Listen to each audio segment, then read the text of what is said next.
Bonjour et bienvenue dans les suggestions cinéphiles de l'Odyssée. Aujourd'hui, la suggestion cinéphile numéro 205 consacrée à un très très beau film qui s'inscrit dans le cadre de Ars Mondo Tzigane, dont le volet cinématographique se décline à l'Odyssée.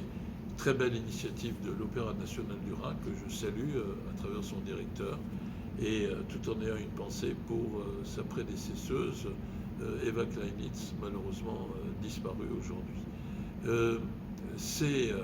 Le film dont je vais vous parler, c'est Gaggiodilo de Tony Gatliff. Tony Gatliff est lui-même un cinéaste issu du monde tzigane. Ce film a été réalisé en 1997. Il va rendre plus connu encore un jeune acteur, Romain Duris. Et c'est un film dont il faut noter qu'il a été réalisé 3 ans après la disparition de Alexandre Petrovitch, qui avait fait « J'ai même rencontré des tziganes heureux ».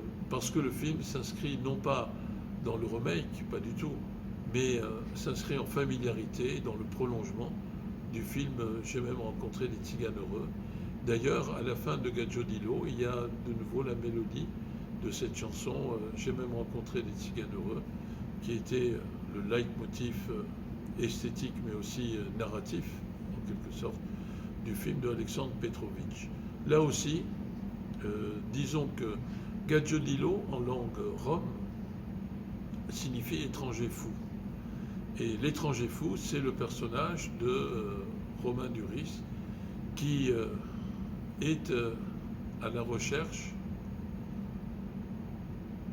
de la chanteuse Mona Luca, dont il entendait la voix sur une cassette systématiquement écoutée par son père, et son père même qui vient de mourir, au moment de sa mort, il écoutait encore cette cassette. Et donc il va en Roumanie à la recherche de cette chanteuse que par respect pour son père et par amour filial pour son père en quelque sorte, il veut retrouver pour comprendre l'énigme, pourquoi son père écoutait sans arrêt la voix enregistrée sur cassette de cette chanteuse et la magnifique chanson. Et il va se retrouver en contact avec des personnes de l'univers tzigane, des paysages humains tziganes. Le film est l'occasion de faire un portrait sans concession, sans complaisance, sans mièvrerie aussi, de l'univers tzigane tel qu'il peut exister en Roumanie, notamment. Et il le fait à l'occasion d'une soirée de beuverie avec un personnage âgé qui adore le rakié ou la chibovitz, comme vous voudrez, enfin c'est l'alcool de prune, et qui, pour réchauffer non seulement le corps, on est dans une nuit d'hiver froide, mais aussi réchauffer les cœurs et raviver les sentiments, et inciter à chanter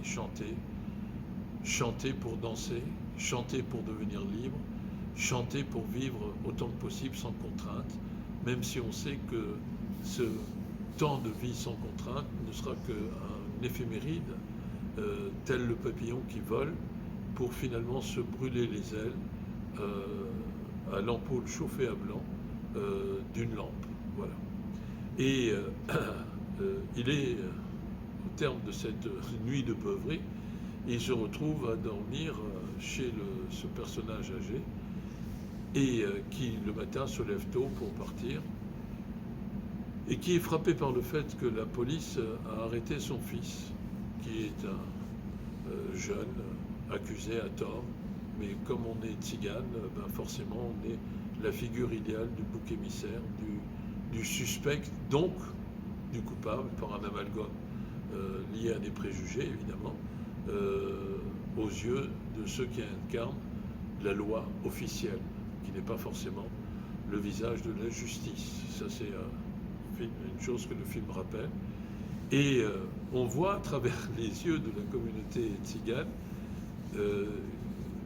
comment il découvre ce Gaggiodilo, il a des chaussures rapiécées, il a les cheveux éméchés, il a une barbe mal peignée. C'est des choses qui arrivent aujourd'hui dans la jeunesse aussi. Et il fait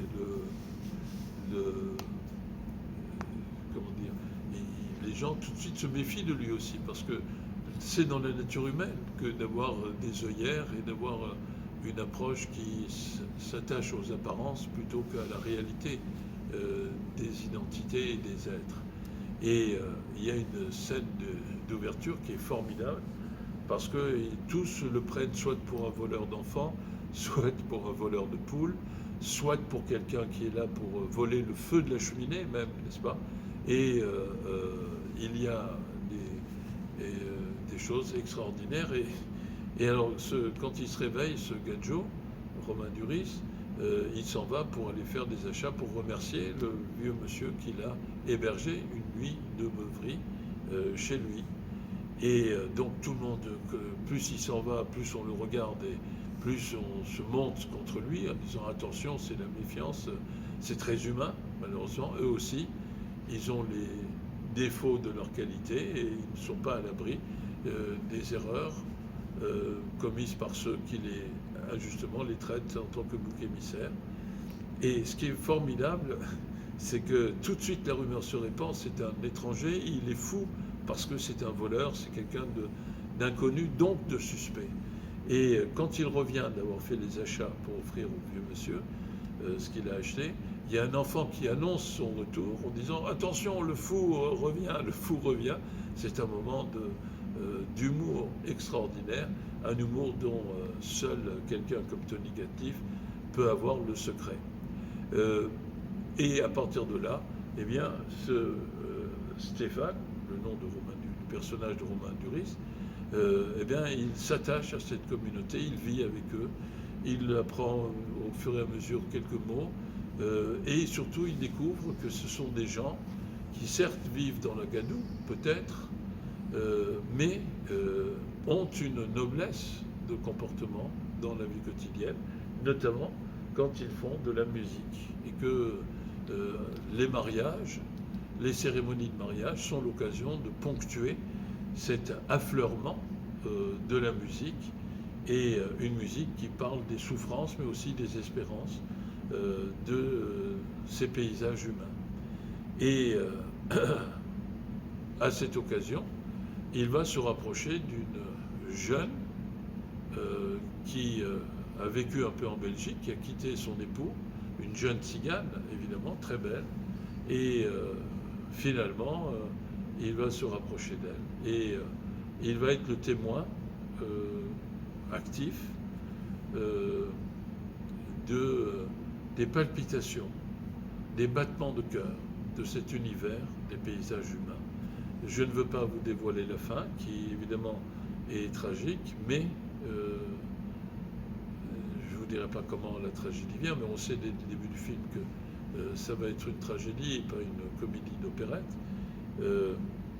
C'est très très émouvant. Et Tony Gatliff s'inscrit dans le sillage, je le répète, de Alexandre Petrovitch.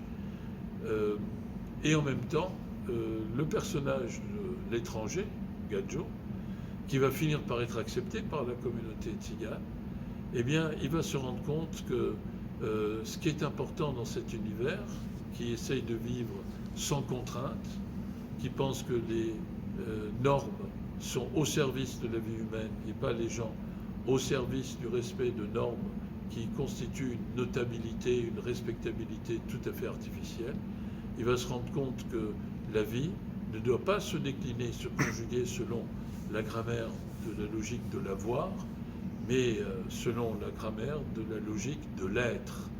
Et il va finir par brûler toutes les cassettes qu'il a enregistrées, plus la cassette qu'écoutait son père, car ce qui est important, c'est de comprendre que cette musique, que ces sentiments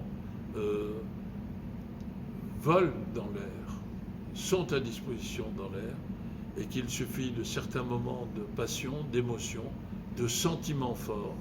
Au fond, ce qui est au cœur de cette histoire, c'est le sentiment. Les intellectuels en France n'aiment pas tellement le sentiment, on parle même de sentimentalisme, mais la vie est faite de sentiments, de passion, et le film nous le rappelle de façon extraordinairement touchante, émouvante. Un film à voir absolument. Gaggio-Lillo de Tony Gatliff à l'Odyssée, à voir, à revoir et à ne pas oublier. À bientôt, merci, au revoir.